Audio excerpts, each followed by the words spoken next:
Hello mga kasyurikat og sa mga katkat. Hello. Ayun na nga mga kasyurikat. Binisita ko yung hidden garden ko. Charis. Actually, hindi ko garden to mga kasyurikat. Nakita ko lang to sa ano ko. Habang naglalakad ako, nakita ko tong garden na to. Kaya pinuntahan ko ito. Kaso lang, wala na siyang masyadong mga bulaklak mga kasyurikat. Kasi nga, autumn na kasi mga kasyurikat. Kaya wala na siyang mga bulaklak. Siguro pag summer, babalik ako dito. Siguro mas maganda pag summer kasi mas maraming bulaklak pag summer. So, babalikan natin to mga kasyurikat next year.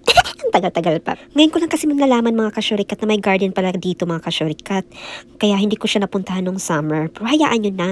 Sa susunod na summer na lang pupuntahan natin ulit dito. Titingnan natin kung gaano kaganda pag maraming bulaklak dito. So maglibot-libot muna tayo mga kasyurikat. Kaso lang mga kasyurikat, walang tao. Mag-isa lang ako naglibot-libot dito mga kasyurikat. Asa na kaya mga junjun dito? Wala man lang akong makitang tao. Diyos ko, kaloka. Sobrang tahimik naman mga kasyurikat. Maraming mga iba't ibang mga halaman dito mga kasyurikat. O tingnan nyo, diba? Ang ganda. Oh, ang lawak ng garden ko mga kasyurikat. Ito yung hidden garden ko. Asa na kaya si Junjun? Junjun, saan ka na Junjun? Kanina pa kita hinahanap Junjun. Magpakita ka na, Diyos ko. Naloka na ako sa paghahanap sa'yo. Junjun, anak, saan ka na Junjun? Charis lang, kayo naman. At habang hinahanap ko si Junjun mga kasyurikat at naglalakad ako dito, feel na feel ko talaga yung moment ko dito mga kasyurikat. Parang kinakasal ako. Parang naghihintay doon si Junjun. Hinihintay ako kasama yung pari. Ambisyosa, ilusyonada. Ikaw talaga, syurikat akera. Kaloka ka talaga.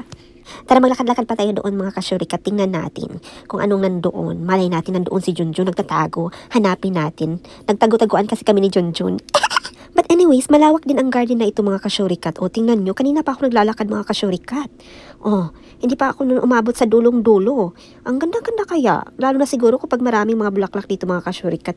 Sobrang ganda siguro. Sayang lang, hindi ako nakapunta nung summer dito. Kasi ngayon ko lang talaga siya na-discovery na may garden pala dito. Ito pala yung garden ni Lola Akera. Charis. Hanggang ngayon mga kasyurikat, wala pa talaga ako nakitang mga tao. Saan kaya mga tao dito? Diyos ko, sobrang tahimik naman. Nakakatakot. Baka mamaya may ahas dito. Kaloka. Tara, maglakad pa tayo doon. Ayun, may nakita na akong parang palabas na siya. Tingnan natin kung anong nandoon din. Malay natin may makita tayong magaganda din doon, di ba? Feel na feel ko talaga ang moment dito mga kasyurikat. Sobra. Ay, may tao na!